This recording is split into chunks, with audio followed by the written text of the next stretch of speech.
Good morning, everybody. We have arrived at Mount Vernon, the home of George Washington, the first president of the United States that we know of. This is his house. This is where he lived. I've never been here before.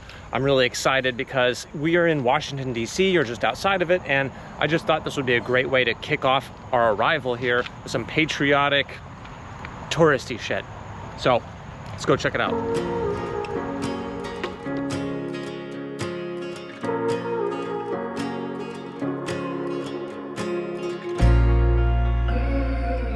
Now that I'm here, I realized that my number one question was answered, and that was about his teeth, because I heard that he had animal teeth, horse teeth, and it's true. They're made from ivory, human and animal teeth, so he's got a mix of all three. How amazing.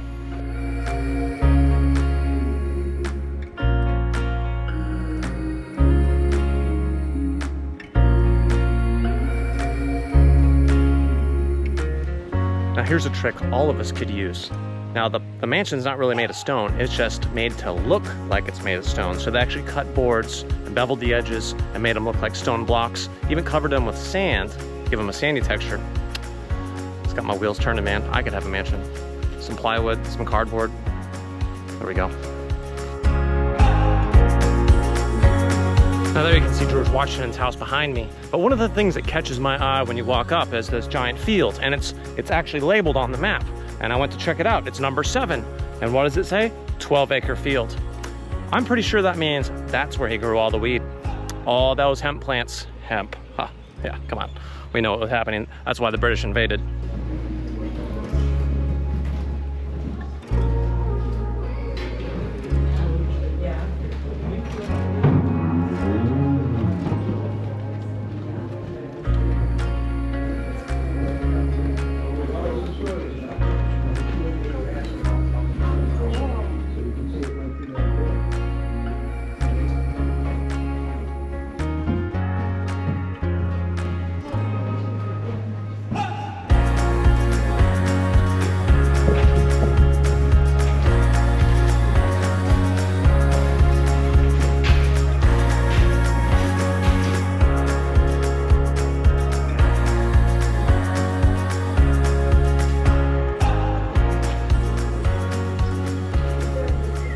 So George Washington actually planted this tree. It's amazing. There's actually a couple trees that he planted. They're all big now. It's just so wild to imagine George Washington with a shovel planting a little sapling.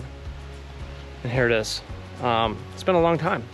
Passed away in 1799, so a couple hundred years ago. 225 years ago. And yeah, that sounds about right. Yeah. I told you math is not my expertise.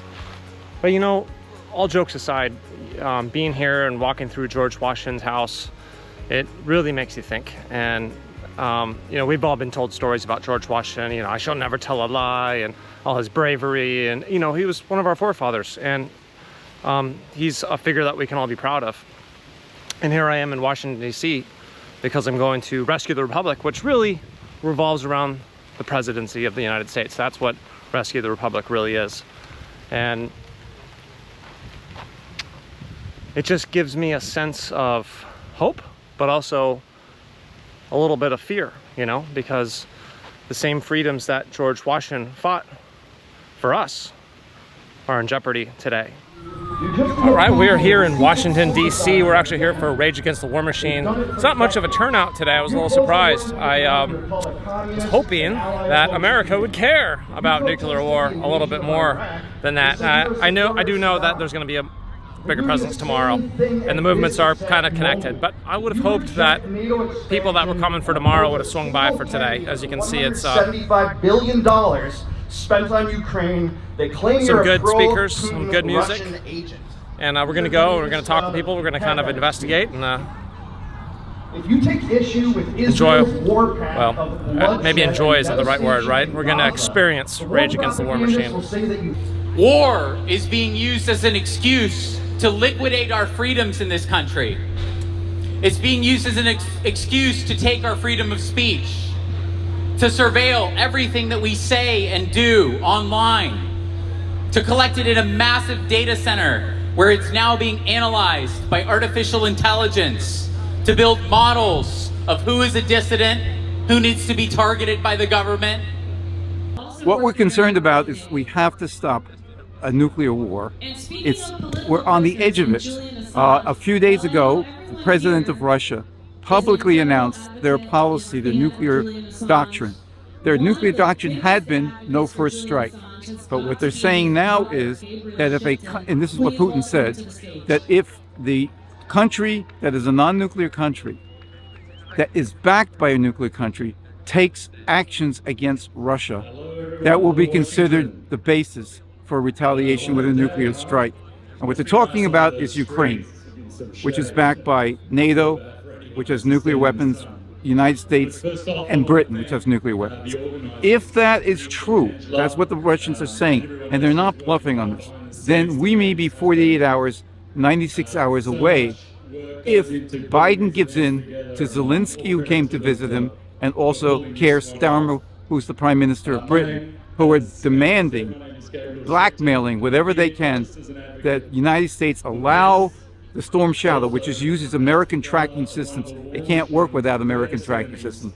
Give them the ability to have that. That could then go 300 or 400 miles. It could hit Moscow. It could hit St. Petersburg. The people who are pushing this are absolutely either blind to the crisis or they're mad. But the thing is that we might have a nuclear war within 48 to 96 hours. We have to stop it. But we are not running for the glory of it, because glory is not the prize. We are not running to become wealthy, because wealth is not the prize. And we aren't running for fame, because fame is not the prize. Look at what is happening to the rich and famous in Hollywood right now. And in New York City, where I come from, the prize is freedom. We are running for the prize of freedom. The freedom to think for ourselves, the freedom to do for ourselves, the freedom to build strong, beautiful, robust cities. So Libertarian Mutual Aid is an organization based in Rhode Island, but works nationwide with libertarian affiliates. The point is, we would like to get government out of, if you will, sadly we call it the industrial welfare complex. Government spends billions of dollars on, for example, trying to fix the homeless situation here in America.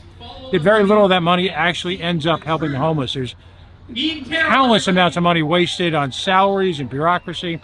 So we want to end that, but at the same time we understand that there are people suffering out there. So in Libertarians, we talk about doing something called take human action and decentralizing so that approaches to problems are locally based.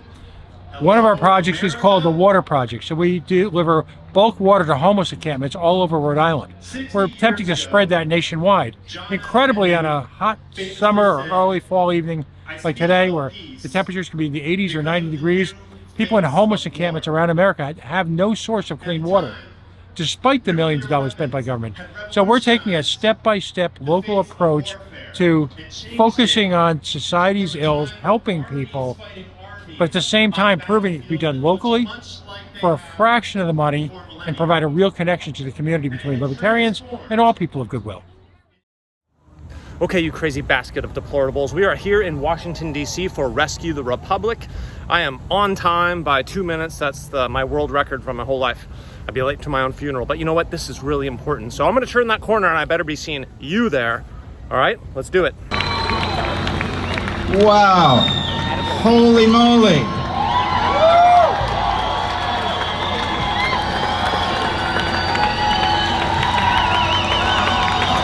So, the time has arrived. Welcome to Rescue the Republic.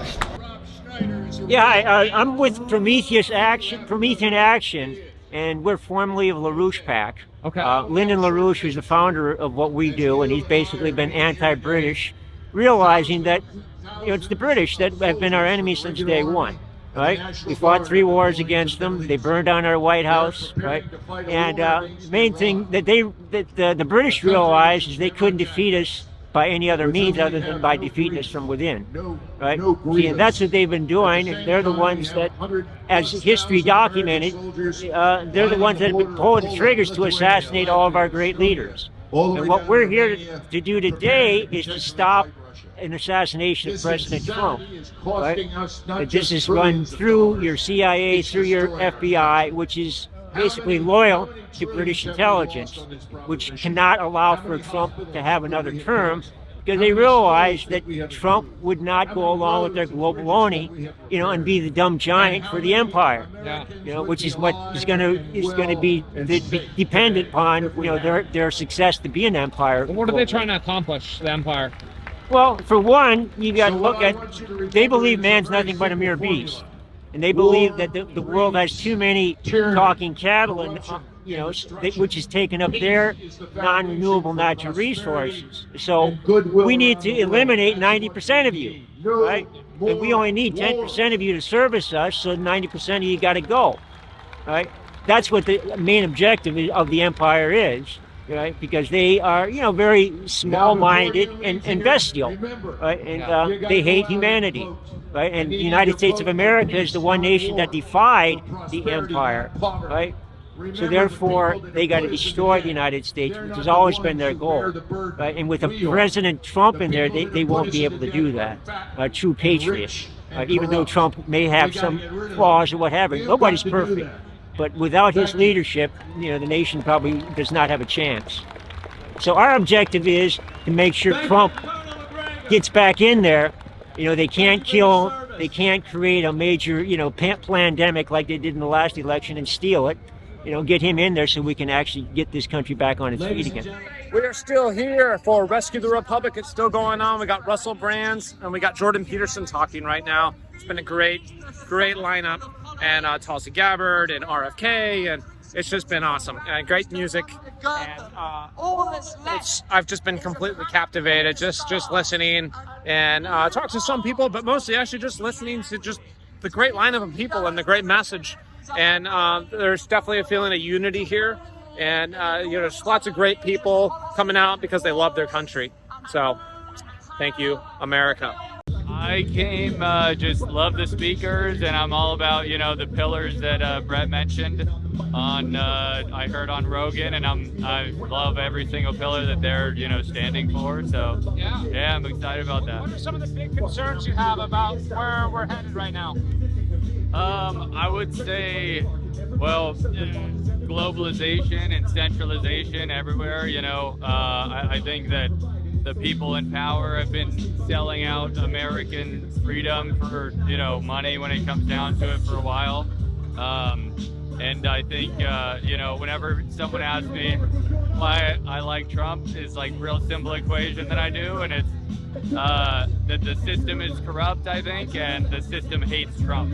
So therefore, that's my guy, and it's really as simple as that. I love all the people here, and it really means something that, we got a Kennedy supporting Trump. That doesn't happen easily, I don't think, and so that's a really big deal. And a lot of people who are aware of, the vaccine, and how kind of tyrannical that was.